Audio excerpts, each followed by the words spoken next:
মার্কিন হামলায় ইরানের ৭ সেনা নিহত, আরও ২৫০ নাগরিক আহত।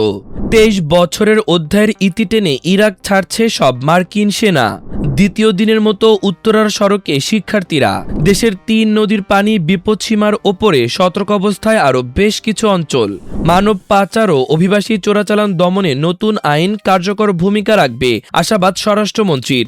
আর্জেন্টিনার দুর্গ ভাঙতে ইংলিশদের ৪ মাস্টার প্ল্যান। এবার বিস্তারিত। মার্কিন বাহিনীর রাতভর চালানো ব্যাপক হামলায় ইরানের ৭ সেনা সদস্য নিহত হয়েছেন। একই সঙ্গে সর্বশেষ হামলায় ২৬০ জনের বেশি বেসামরিক নাগরিক আহত হয়েছেন বলে জানিয়েছে ইরান। বুধবার কাতার ভিত্তিক সংবাদ মাধ্যম আল জাজিরার প্রতিবেদনে এ তথ্য জানানো হয়। ইরানের সেনাবাহিনীর দাবি, দক্ষিণ পূর্বাঞ্চলের ইরান শহরের বাম্বুর গ্যারিসনে ১৩টি মার্কিন ক্ষেপণাস্ত্র হামলা চালানো হয়। এতে ৩৮৮তম ব্রিগেডের ৭ সদস্য নিহত এবং আরও কয়েকজন আহত হন। এই হামলাকে কাপুরুষোচিত আখ্যা দিয়ে এর কঠোর জবাব দেওয়ার ঘোষণা দিয়েছে ইরানের সেনাবাহিনী। ইরানের স্বাস্থ্য মন্ত্রণালয়ের মুখপাত্র হোসেন কেরমানপুর জানান, আহতদের মধ্যে ২২২ জনকে প্রাথমিক চিকিৎসা দিয়ে ছেড়ে দেওয়া হয়েছে। আহতদের মধ্যে ৩ জনের বয়স ১৮ বছরের কম। এছাড়া হামলায় অন্তত ২ জন বেসামরিক নাগরিক নিহত হয়েছেন বলেও তিনি সামাজিক যোগাযোগ মাধ্যম এক্সে জানান। এদিকে হরমুজ প্রণালীকে ঘিরে উত্তেজনা আরও বেড়েছে। যুক্তরাষ্ট্র ইরানের বিভিন্ন লক্ষ্যবস্তুতে হামলা চালানোর পাশাপাশি দেশটির বন্দরগুলোতে পুনরায় নৌ অবরোধ আরোপ করেছে।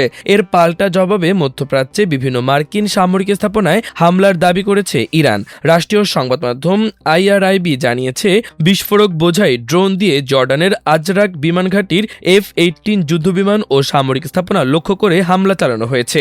পাশাপাশি বাহরাইনে মার্কিন নৌবাহিনীর ৫ম ফ্লিটের ঘাঁটি এবং কুয়েতের মিনা আবদুল্লাহ এলাকায় অবস্থিত মার্কিন সামরিক রসদ কেন্দ্রে হামলার দাবিও করেছে ইসলামী বিপ্লবী গার্ড কোর IRGC। ইরাকে ২৩ বছরের সামরিক উপস্থিতির অবসান ঘটিয়ে আগামী ৩০ সেপ্টেম্বরের মধ্যে দেশটি থেকে সব মার্কিন সেনা প্রত্যাহার করা হবে বলে ঘোষণা দিয়েছেন প্রধানমন্ত্রী আলী আল জাইদি। ওয়াশিংটনে সামরিক প্রেসিডেন্ট ডোনাল্ড ট্রাম্পের সঙ্গে বৈঠকের পর তিনি জানান, সেনারা চলে গেল মার্কিন কোম্পানিগুলো ইরাক থেকে তেল, গ্যাস, বিদ্যুৎ ও অবকাঠামো খাতে বড় ধরনের বিনিয়োগ করবে। ২০০৩ সালে সাদ্দাম হোসেনের বিরুদ্ধে যুক্তরাষ্ট্রের নেতৃত্বে আগ্রাসনের মাধ্যমে ইরাকে মার্কিন সামরিক উপস্থিতি শুরু হয়েছিল। দীর্ঘ ২ দশকের বেশি সময় পর সেই অধ্যায়ের আনুষ্ঠানিক সমাপ্তি ঘটতে যাচ্ছে। ট্রাম্প বলেন, বর্তমানে ইরাকে মার্কিন সেনা রাখার প্রয়োজন নেই, তবে দুই দেশের অর্থনৈতিক সম্পর্ক আরও শক্তিশালী হবে এবং একাধিক নতুন বিনিয়োগ চুক্তি স্বাক্ষরিত হবে। ইরাকি সরকার জানিয়েছে, সেনা প্রত্যাহারের পর রাষ্ট্রের বাইরে কোনো সশস্ত্র গোষ্ঠীকে অস্ত্র বহনের অনুমতি দেওয়া হবে না। এই পরিকল্পনাকে ইরান সমর্থিত সশস্ত্র গোষ্ঠীগুলোর নিরস্ত্রীকরণ প্রক্রিয়ার গুরুত্বপূর্ণ অংশ হিসেবে দেখা হচ্ছে। আল জাইদি বলেন, ৩০ সেপ্টেম্বর আমেরিকান সেনারা চলে যাবে, কিন্তু আমেরিকান কোম্পানিগুলো আসবে। সফরের মূল লক্ষ্য ছিল ইরাকের জ্বালানি খাতে মার্কিন বিনিয়োগ আকর্ষণ করা এবং নতুন অর্থনৈতিক অংশীদারত্ব গড়ে তোলা। ট্রাম্পও বলেন, ইরাকের বিপুল তেল সম্পদ দুই দেশের জন্যই নতুন কর্মসংস্থান, বিনিয়োগ এবং অর্থনৈতিক প্রবৃদ্ধির সুযোগ তৈরি করবে।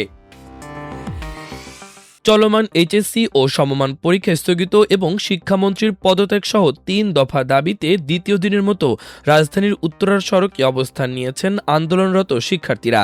বুধবার দুপুরে পরীক্ষা শেষ হওয়ার পর উত্তরা BNS সেন্টার এলাকায় জড়ো হতে থাকেন শিক্ষার্থীরা জানান, পূর্ব ঘোষিত কর্মসূচি অনুযায়ী মিছিল নিয়ে সচিবালয় অভিমুখে লং মার্চ করবেন তারা। টানা বৃষ্টি, জলাবদ্ধতা ও দেশের বিভিন্ন এলাকায় বন্যা পরিস্থিতির মধ্যে HSC ও সমমানের পরীক্ষা নেওয়ার সিদ্ধান্ত প্রতিবাদে এই কর্মসূচি পালন করছেন আন্দোলনকারীরা। বন্যা কবলিত ও জলাবদ্ধ এলাকায় অনেক পরীক্ষার্থী নির্ধারিত সময়ে কেন্দ্রে পৌঁছাতে পারছেন না। এতে শিক্ষার্থীরা চরম ভোগান্তির মুখে পড়ছে।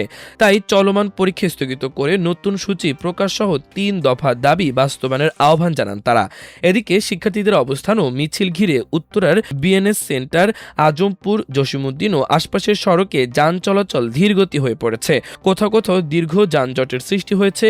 এতে কর্মস্থলগামী মানুষ ও যাত্রীদের ভোগান্তিতে পড়তে দেখা যায়। পরিস্থিতি স্বাভাবিক রাখতে ঘটনাস্থলে ট্রাফিক পুলিশ ও আইনশৃঙ্খলা রক্ষাকারী বাহিনীর সদস্যরা দায়িত্ব পালন করছেন।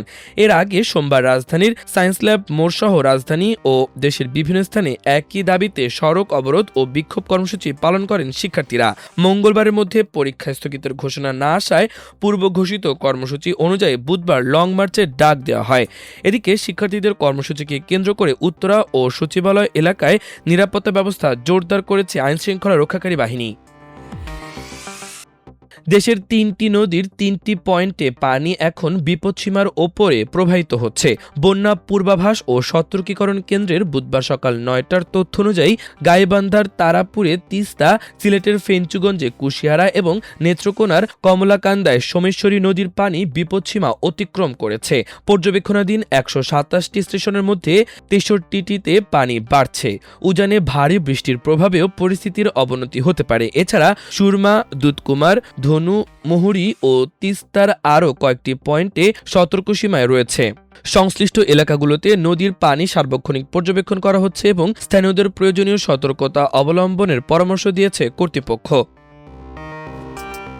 সংঘবদ্ধ অপরাধী চক্র কর্তৃক ডিজিটাল প্ল্যাটফর্ম ও প্রযুক্তির অপব্যবহার রুখতে এবং মানব পাচার ও অভিবাসী চোরাচালান দমনে নতুন আইন তদন্ত কঠোর ও কার্যকর ভূমিকা রাখবে বলে আশাবাদ ব্যক্ত করেছেন স্বরাষ্ট্রমন্ত্রী সালাউদ্দিন আহমেদ। তিনি বলেন, অপরাধী চক্রের প্রতিনিয়ত পরিবর্তনশীল কৌশলের সঙ্গে তাল মিলিয়ে আমাদের আইনি ও প্রাতিষ্ঠানিক সক্ষমতাকেও আন্তর্জাতিক মানে উন্নীত করা হয়েছে।